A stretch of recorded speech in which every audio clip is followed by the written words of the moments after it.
oshsa bugun xudo xolasa 2026-yil 19-avgust navbatdagi pressimiz Sirdaryo viloyatiga sotdik. Bu tayyor pressimizni akalarimiz keldi. Bugun olib ketyaptilar. Bu pressimizga kelsak, buni ham bir 2 kun bo'ldi. Va splashdan ochiladigan qo'y ortishga ham, mol ortishga ham, levishga udobno qilib yasagan bo'ldi. Splashdan ochiladi orqalari.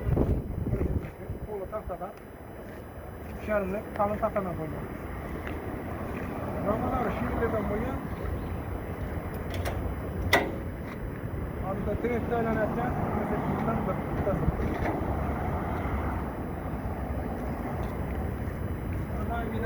Butun olti zamoqlari bilan chiroyli qilib, hujjatlari bilan mana taxlab, hammasi joyida qilib akalarga topshiramiz. Kimga shunday presslar kerak bo'lsa, bemalol telefon qilib bog'lanaverasizlar. Manzilimiz Jizzax viloyati G'allaorol tumanidamiz. Sog' bo'lasizlar.